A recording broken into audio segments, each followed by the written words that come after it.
सार्थक शख्सियत देखने वाले सभी दर्शकों को मेरा नमस्कार। सार्थक शख्सियत के आज के एपिसोड में जिस शख्सियत से हम आपकी मुलाकात कराने जा रहे हैं, उस शख्सियत से भारत के लोगों को सीखना चाहिए। जो लोग भारत की सरजमी पर पैदा होने के बावजूद भी आज तक हिंदी न बोल पाते हैं न समझ पाते हैं, उन लोगों को भी उस शख्सियत से सीखना चाहिए कि सिर्फ इंग्लिश बोलना या समझना ही आपके वेल कल्चर्ड होने की निशानी नहीं है और ना ही सर्टिफिकेट है। उस शख्सियत से उन लोगों को भी सीखना चाहिए जो लोग इतने सालों बाद भी हमारे समाज के एक तबके को आज तक अपना नहीं समझ पाए हैं।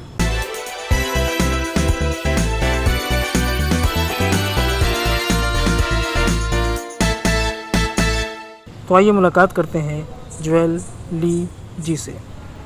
तो ज्वेल सर, भारत से कैसे जुड़े? मैं तो बेसिकली मूल रूप से यूएसए से हूँ, अमेरिका से। और जब मैं कॉलेज की पढ़ाई कर रहा था, एक बौद्ध धर्म के ऊपर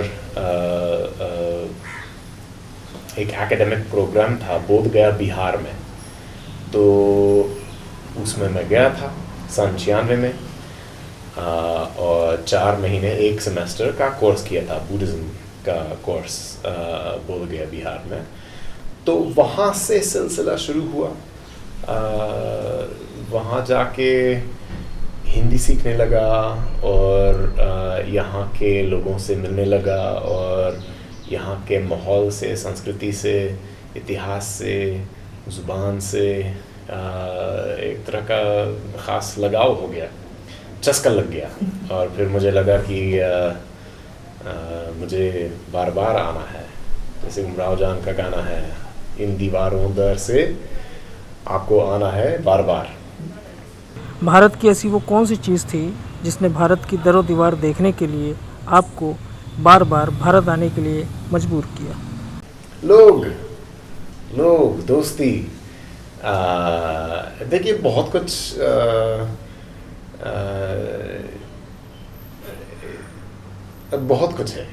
है। यहाँ का रहन सहन, यहाँ का खाना पीना, वो ये सब कुछ है। यहाँ का हिमालय, यहाँ का जलेबी, ये सब कुछ है। बट आखिर ये दिल की बात है, दोस्ती की बात है।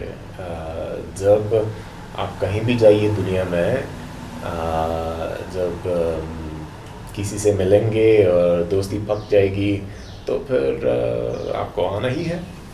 भारत आने के लिए हिंदी सीखी कि भारत आते आते हिंदी सीख गए? बस कोशिश जारी है, थोड़ी बहुत आती है। मैंने हिंदी का कोर्स किया था, एक American institute of Indian studies नाम का संस्था है, जो पहले इसका हिंदी कार्यक्रम पहले उदयपुर राजस्थान में था। तो उदयपुर में मैंने 1 साल का कोर्स किया था।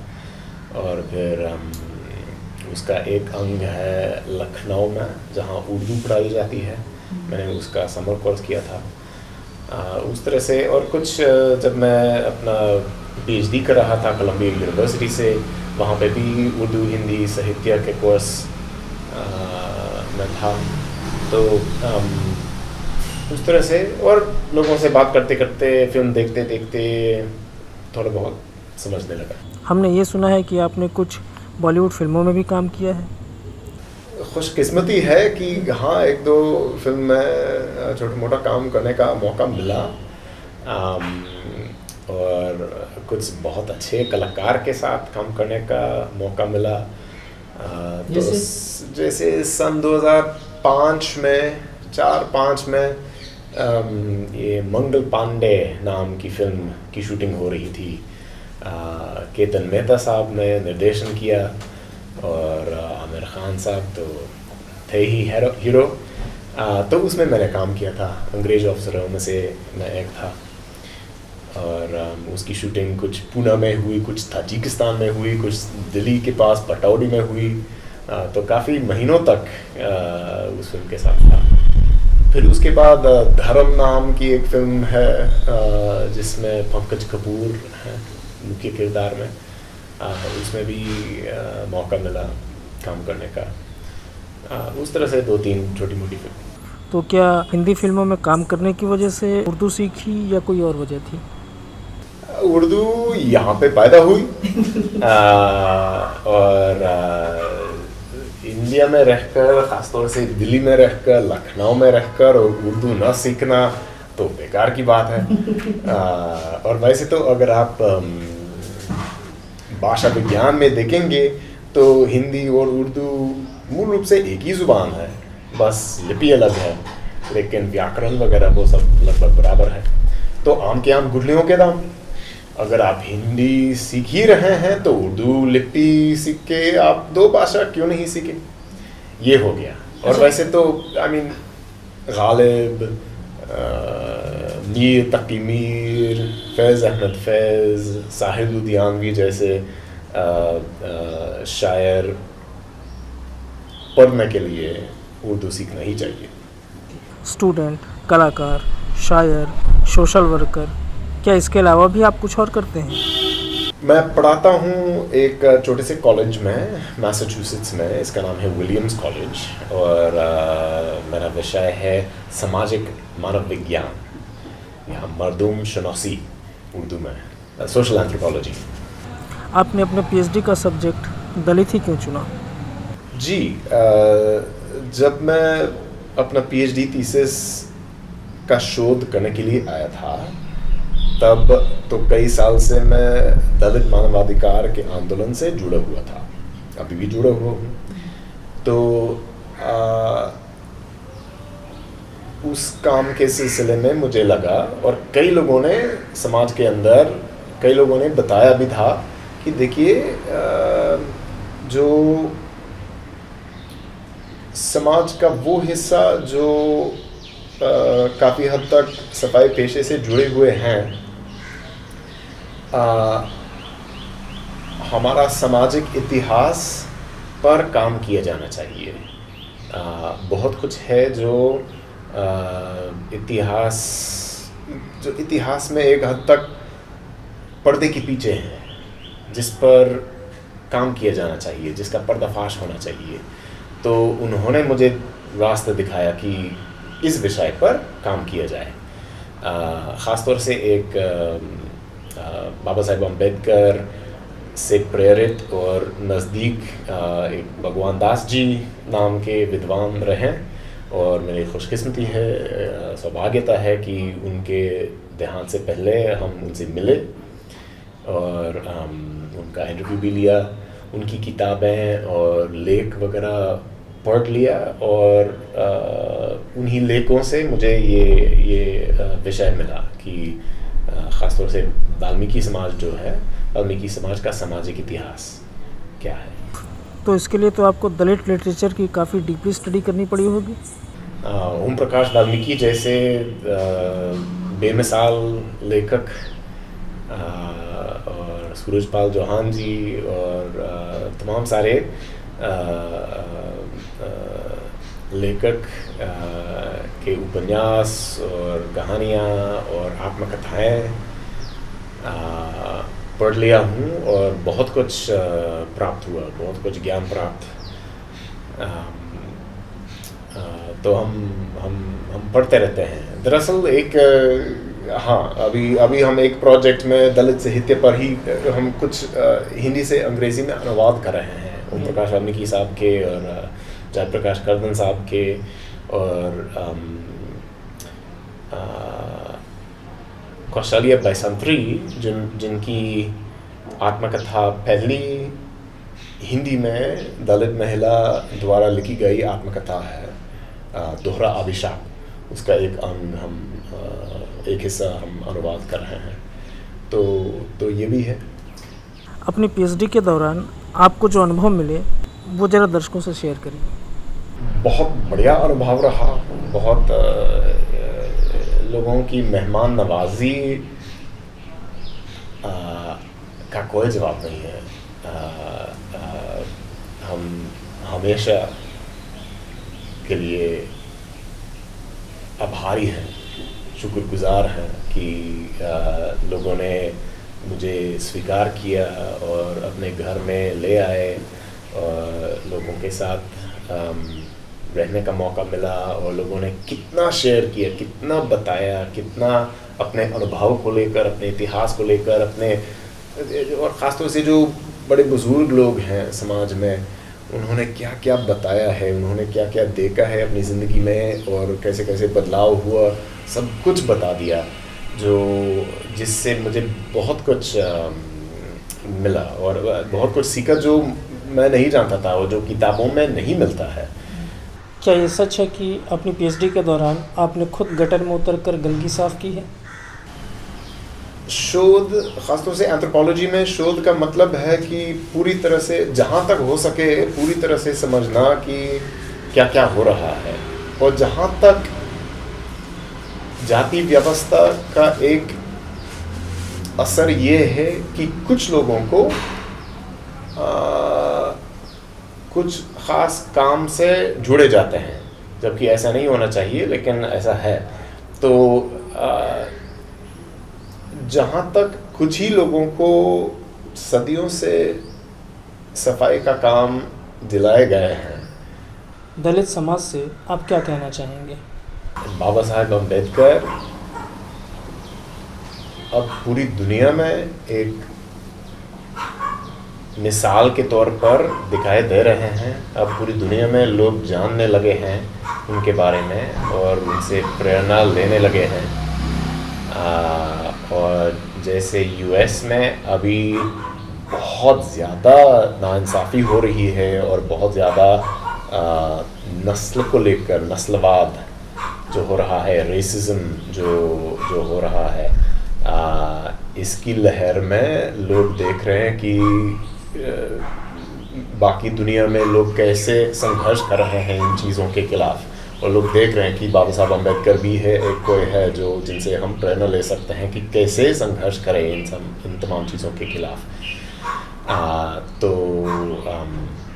तो ये है ज़रूर कि हर जगह में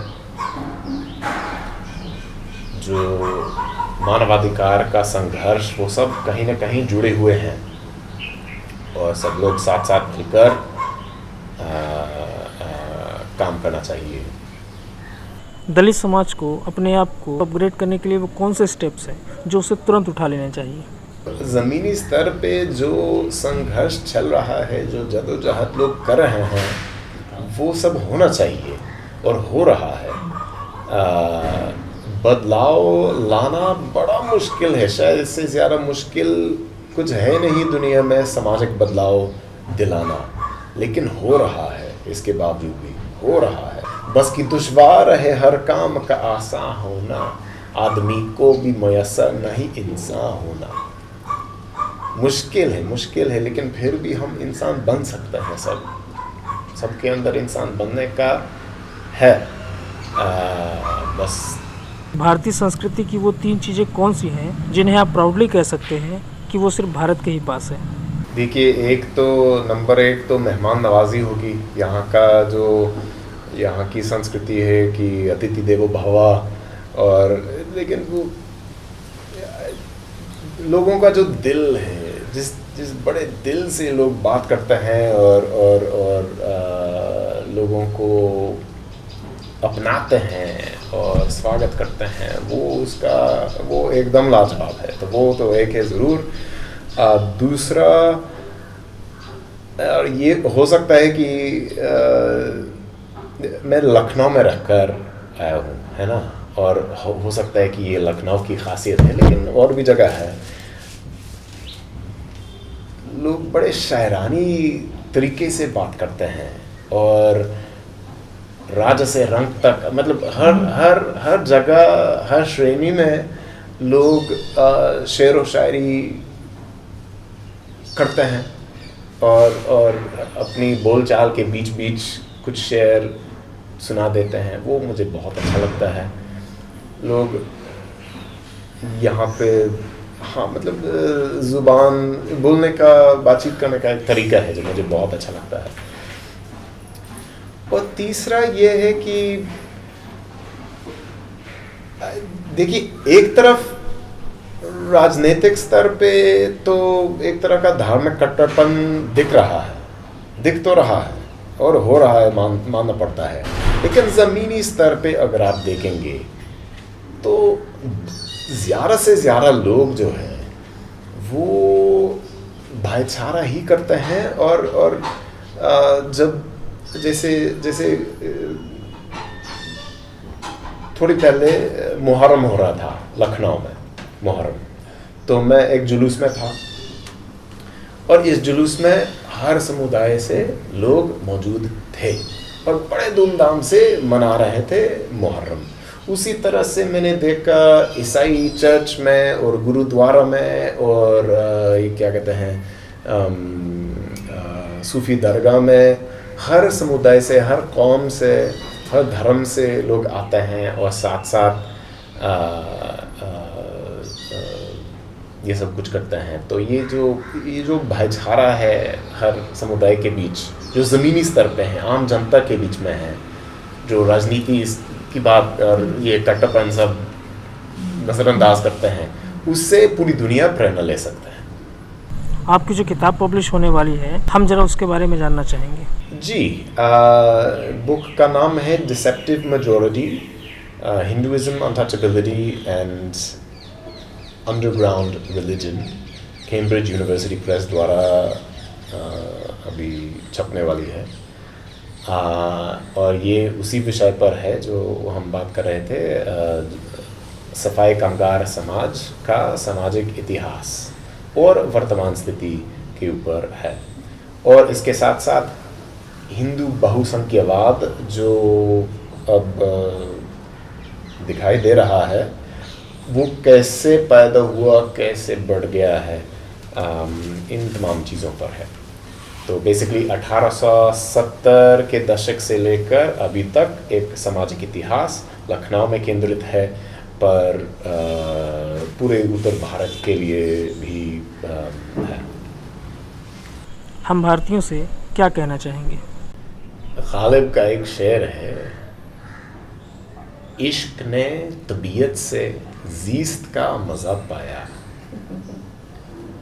इश्क ने तबीयत से ज़ीस्त का मज़ा पाया, दर्द की दवा पाई, दर्द बेदवा पाया। देखिए, आजकल कोरोना वायरस के चक्कर में जो दूरी रखनी पड़ती है लोगों की हिफाजत के लिए, लोगों की स्वास्थ्य के लिए, उससे सबको यहाँ पे जो एक ख़ासियत है, जिस ढंग से लोग बड़े दिल से मिलते हैं और एक दूसरे से प्यार करते हैं, और जो सामाजिक भाईचारा जिसकी बात हम कर रहे थे, वो यहाँ की एक ख़ासियत है, जो तमाम बाधाओं के बावजूद भी, कोरोना वायरस के बावजूद भी, राजनीतिक कट्टरपन और कट्टरवाद के बावजूद भी हो रहा है और ज़िंदा है और ज़िंदा रहेगा।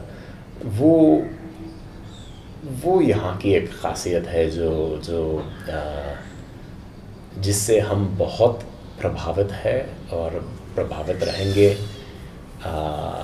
और जिसका बहुत बड़ा असर पड़ा है हम पर और हमारे पूरे परिवार पर। हमसे बात करने के लिए बहुत बहुत धन्यवाद, और हम चाहेंगे कि आपकी किताब जल्द से जल्द छपे और मार्केट में आए। तो कब तक आ रही है आपकी किताब? उम्मीद है कि 2020 के अंत तक आ जाएगा। देखते हैं। Thank you sir. बहुत बहुत धन्यवाद आपको भी।